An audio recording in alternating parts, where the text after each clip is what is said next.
Olá, queridos, mais um programa Cabeça para Cima está no ar. Aquele momento gostoso de estarmos juntos aí na sua casa, refletindo sobre temas que informam, que orientam e que edificam a nossa vida. Nesse momento inicial, você sabe que é o meu momento de agradecimentos. O primeiro, para você que tem nos alimentado com e-mails, com informações, com mensagens contínuas de gratidão e de reforço à nossa programação. Nós ficamos muito felizes quando podemos saber que estamos abençoando vidas, que chegamos até você com aquele conteúdo que você gosta de ouvir, que você gosta de refletir sobre ele. E aí a gente também quer incentivar você a mandar sugestões de temas, de conteúdos que você quer ver debatidos aqui no programa. Nós procuraremos especialistas e vamos poder sim levar até você o assunto que você quiser. Muitíssimo obrigada a todos vocês. A nossa missão é abençoar vidas e saber que estamos cumprindo essa missão é fundamental. Nosso agradecimento também, que não pode deixar de acontecer, é a você, querido semeador de boas novas, você que entendeu o tamanho do nosso desafio, enquanto Rede Boas Novas de televisão, de estar 24 horas no ar com uma programação diferenciada e de cunho cristão. Uma programação que tem por objetivo levar o amor de Jesus a todas as pessoas. E aí, você, sabendo que isso não é fácil, sabe que nós precisamos de ajuda, tem se colocado aí disponível para orar pela Boas Novas e também para contribuir pela Boas Novas, contribuir com a Boas Novas. Que o Senhor te abençoe e te guarde, que Ele te retribua em dobro tudo aquilo que você tem disponibilizado e tem nos ajudado a manter 24 horas de boa programação no ar. Você que ainda não é um semeador, a minha pergunta é de sempre, está esperando o quê? Por que você não pega o telefone agora e liga para o 21-26300 ou entra no nosso site, o www.boasnovas.tv e se alista no exército de semeadores? Não permita que você fique fora daquilo que Deus está fazendo no Brasil e no mundo. Vem também ser um abençoador, vem nos ajudar a levar as boas novas de Cristo a todo mundo. Liga 21-26300, entra no nosso site e rapidinho você vai poder se tornar também um semeador. Nós precisamos de você, você está fazendo falta. Portanto, agora, pega o telefone, vai lá e liga, porque você vai se tornar também um abençoador. Que Deus possa te abençoar, que Ele possa te guardar, na verdade, a todos vocês que nos assistem e que têm nos prestigiado com a vossa audiência. O programa de hoje promete, gente, vai ser um programa super especial. Você sabe qual é a diferença entre vegano e vegetariano? Vamos começar pelo seguinte. O vegetariano ou o vegetarianismo, na verdade, é uma opção alimentar, né? As pessoas que optam por isso, elas vão comer apenas vegetais e elas tomam essa decisão a partir, às vezes, de uma questão ética ou religiosa ou de saúde. Mas tomam essa decisão. Já o vegano ou o veganismo, ele vai além da alimentação. Na verdade, é uma filosofia de vida, um estilo de ser e ele tem todo o foco na questão da proteção ao animal. É contra a exploração animal. Quer saber mais? Participa conosco no Cabeça para Cima de hoje. Hoje você vai saber todas as diferenças entre alimentação e tudo mais do vegano e vegetariano. Começamos com o nosso informativo e tem um time super especial para debater conosco hoje. Você sabe a diferença entre vegetarianismo e veganismo? Esses estilos alimentares têm crescido e conquistado um grande número de adeptos pelo mundo afora.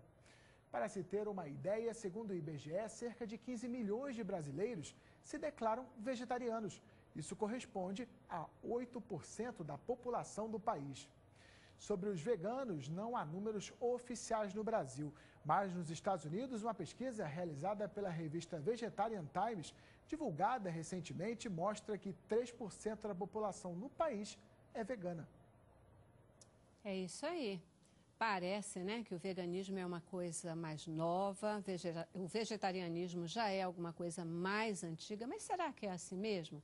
Aqui no Cabeça para Cima de hoje nós vamos falar sobre alimentação vegana e também vegetariana. E, gente, para conversar conosco, claro, especialistas. Aqui no estúdio eu recebo o Eduardo Coraça. O Eduardo, ele é formando em nutrição, ele é ecochefe crudívoro, ele é palestrante, escritor de livros na área do crudivorismo vegano e ele escreveu o livro Revolução Vegana, entre outros, né? Porque não foi só esse, tem vários outros livros que a gente, inclusive, vai conhecer um pouquinho aqui no programa. Muitíssimo obrigada por estar aqui com a gente. Obrigado pelo convite. Uhum. É um prazer. Isso aí. Você é vegano por convicção? Há quase 10 anos, há quase uma década eu sou crudívoro vegano, para ser mais específico. Crudívoro. Eu só como comida crua e vegetariana, ou seja, só plantas cruas. Eita. Eu não tenho fogão em casa, não tenho panela.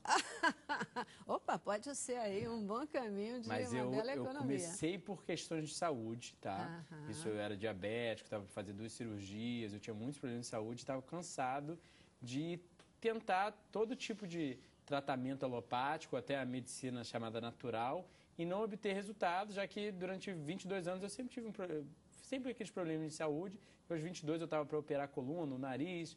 Aí eu me vi, e eu também eu praticava o meu trabalho, era necessário uma alta performance física. Então, por questões de trabalho, por questões de saúde, eu mudei. Só que à medida que eu fui me educando sobre o assunto, eu percebi que hoje, na verdade, as pessoas adotam o veganismo não só por questões religiosas ou questão a consideração com os animais. Mas hoje em dia a gente sabe que o consumo de produtos animais, não só da carne, é correlacionado amplamente com todas as doenças crônicas degenerativas. À medida que quanto mais a gente tem gráficos epidemiológicos, como da ciência da epidemiologia, que é a ciência sobre o povo, que mostram que a cada grama de gordura a mais dietética, principalmente vinda de produtos animais, que é a chamada gordura saturada, aumenta a incidência de morbimortalidade. Ou seja, a pessoa tem mais probabilidade de morrer ou de sofrer de alguma doença dessas que a gente chama de câncer, doenças cardiovasculares, entre outros. Aí a outra questão é a ambiental, que a gente sabe que a agropecuária na atualidade é completamente insustentável, a principal causa do aquecimento global,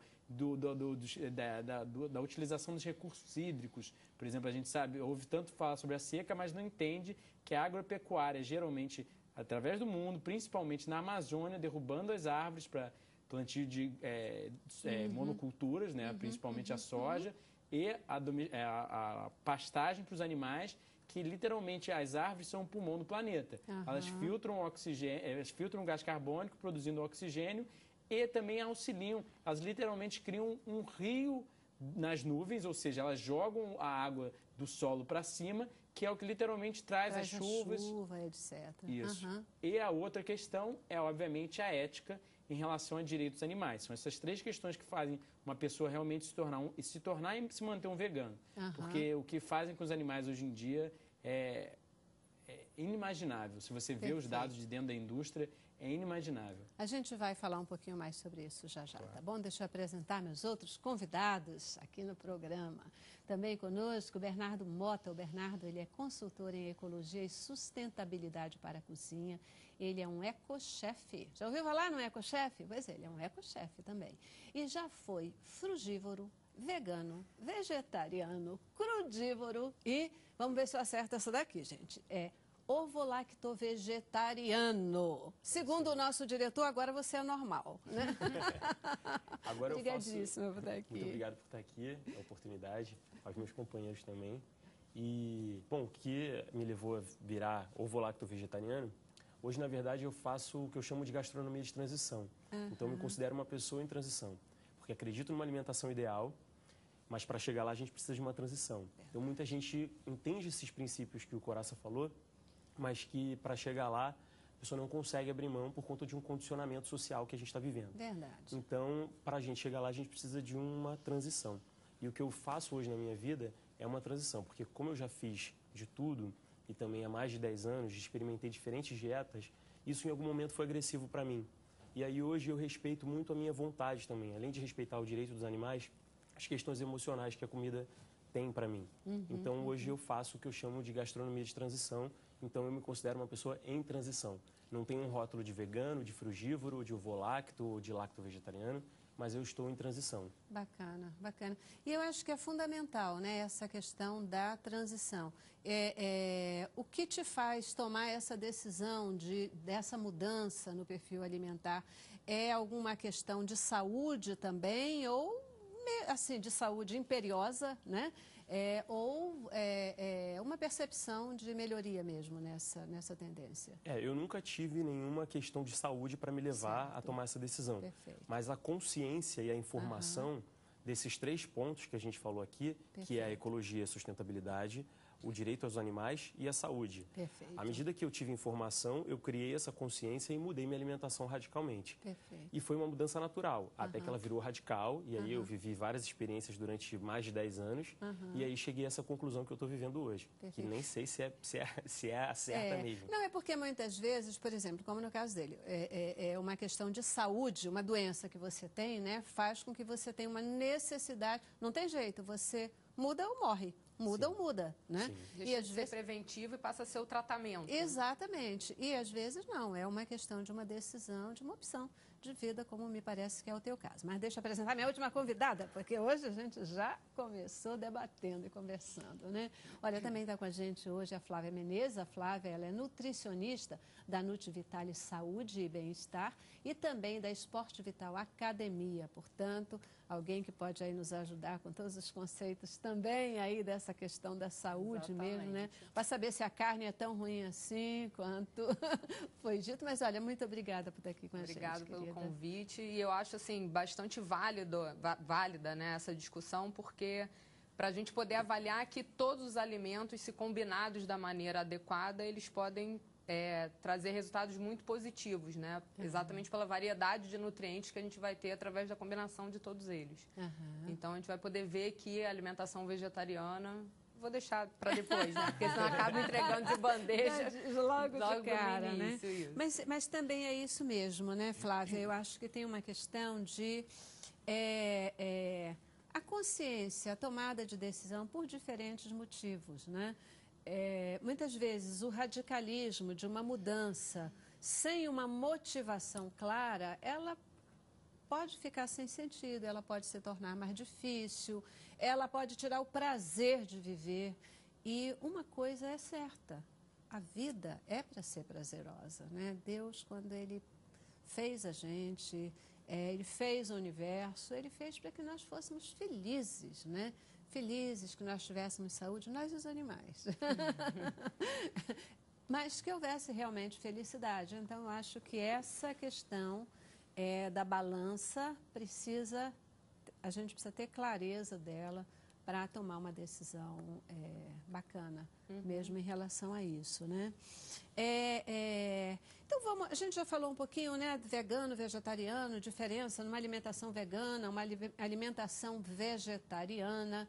Quando a gente fala, voltando, vegano é um estilo de vida, é uma filosofia. Vegetariano é um estilo, agora uma opção alimentar. É esse conceito mesmo que a gente reafirma? Isso ainda é muito confundido, né? As pessoas falam assim, aqui no Brasil, durante muito tempo as pessoas falavam assim, eu sou vegetariano, mas comia peixe. Eu sou vegetariano e come uma coisa, né? E aí, o que acontece? Vegetarianismo é uma dieta, né? À base de vegetais, o nome mesmo já diz. E o veganismo tem uma dieta vegana, mas tem um outro conceito que é respeitar os animais, então ele não usa nenhum produto oriundo de exploração animal. Isso ficando claro, vem todas as categorias, né? E que elas estão cada vez... hoje em dia a gente tem uma variedade enorme de tipos de dieta. Existe o frutariano, que come fruta, existe o crudívoro, que come frutas e vegetais crus. Ambas são dietas vegetarianas. Existe a dieta ovo-lacto-vegetariana, que é a pessoa que come ovo, laticínios e vegetais, e a dieta lacto-vegetariana, que não come ovo e que come laticínios e vegetais. Essa é a diferença que muitas vezes não fica clara para a maioria das pessoas. Mas é simples, né? O nome já fala. Então, essa questão, portanto, né? O vegano, ele não se limita só à alimentação. Ele vai tratar... Tem uma questão de medicamento, de roupa, de maquiagem, de tudo.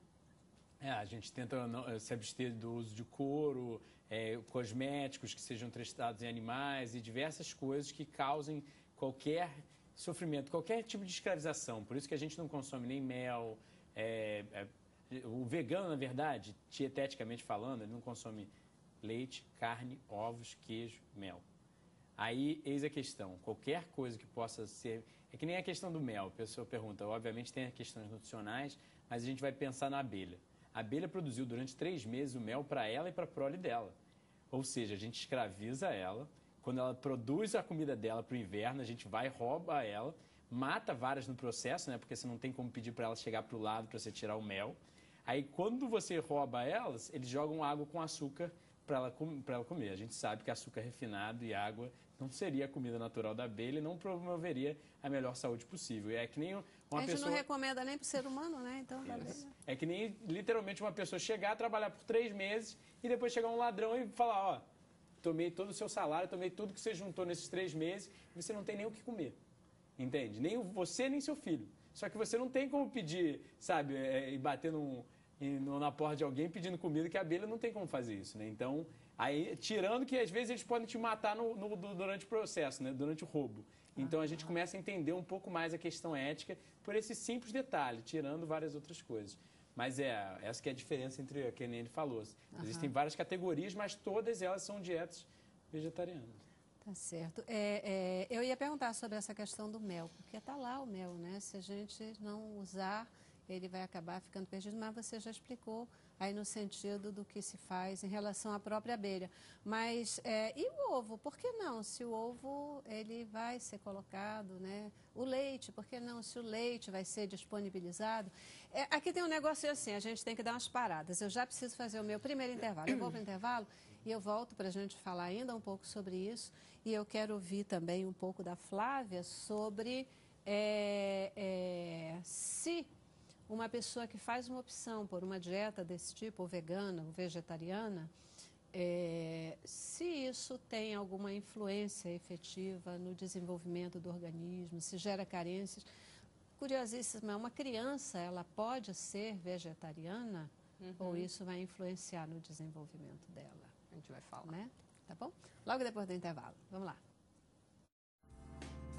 Cabeça pra cima. Eu quero